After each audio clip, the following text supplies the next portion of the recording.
Et le dernier point sur lequel j'attire ton attention, et ça c'est vrai pour tous les types de contrats, c'est la notion de...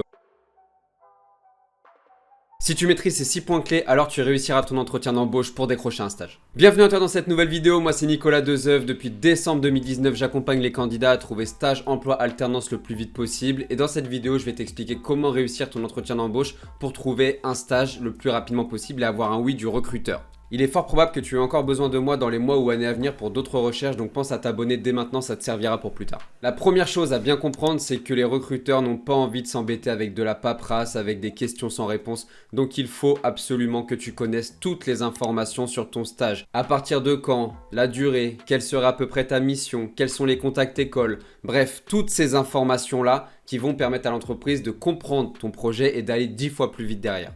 La deuxième clé, c'est que tu vas devoir être dans une posture d'apporteur de compétences, une posture de consultant, comme je l'apprends d'ailleurs aux candidats que j'accompagne au quotidien dans mes prestations tarifées de coaching et d'accompagnement. Il faut absolument que tu poses des questions, que tu sois vraiment intéressé, même si c'est pour un stage, peu importe, mais il faut que tu poses des questions et que tu t'intéresses aux besoins de l'entreprise. Et là, je vais donner une autre clé qui est vraiment spécifique au stage.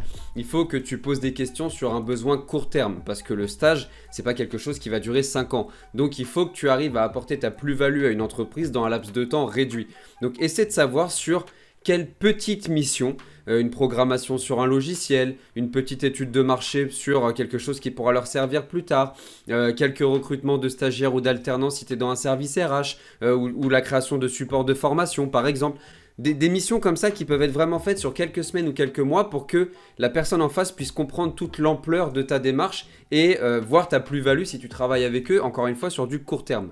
Donc fais des liens entre tes compétences déjà acquises et l'offre d'emploi, pose un maximum de questions et n'attends surtout pas la fin de l'entretien pour poser toutes tes questions telle une liste de courses. Tes questions, il faut que tu les poses pendant l'entretien dans un échange comme tu l'aurais avec n'importe quelle personne finalement. Un autre point clé que très peu de candidats comprennent, c'est que la fin du processus de recrutement ne s'arrête pas après l'entretien, il s'arrête bien plus tard que ça et il y a notamment une étape d'email de remerciement qui intervient, que tu envoies dans la demi-journée à peu près qui suit l'entretien, où là tu vas récapituler le cadre de l'entretien, la date, pour quel poste, etc., le stage aussi, et derrière rappeler les enjeux et expliquer ta plus-value, dire que tu as bien compris en quoi tu leur serais utile, parce que tu leur poses des questions pendant l'entretien, donc ça va t'apporter des billes en fait pour construire ton email. Et tu vas tout récapituler pour montrer que tu as bien compris en fait les attentes. Donc ça, tu le fais et tu l'envoies. Ça, c'est extrêmement important. Très peu de candidats le font. En 2018, je crois que seulement 28% des candidats envoyaient un mail de remerciement. Et le dernier point sur lequel j'attire ton attention, et ça c'est vrai pour tous les types de contrats, c'est la notion de relance. Car oui, en effet, si tu n'as pas de retour, il faut relancer. Dans le domaine commercial, c'est le même principe. On dit souvent que le prospect va finalement acheter le produit à la 7, 8, 9e relance. Un recruteur, alors c'est pas 7, 8, 9, mais en tout cas, il faut plus d'une fois, sauf s'il est vraiment ultra intéressé, qu'il a une urgence et qu'il sait que tu peux passer à côté parce que toi-même tu as d'autres opportunités, où là il va être très réactif. Mais sinon, ça peut mettre 3, 4, 5 relances, donc ça sert à rien de le faire avec toutes tes candidatures, mais en tout cas, s'il y a un entretien qui s'est très bien passé et que tu n'as pas de retour, fais-le, relance l'entreprise, pense-y toutes les semaines, moi je le fais à peu près en apportant de la valeur dans chaque nouvel email ou chaque appel que je passe, mais relance c'est extrêmement important, y compris pour un stage.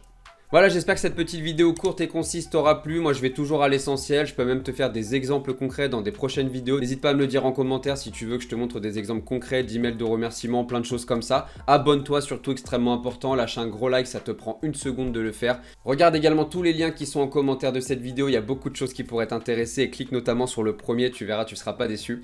Et en attendant, je te dis à très vite pour une prochaine vidéo. Ciao.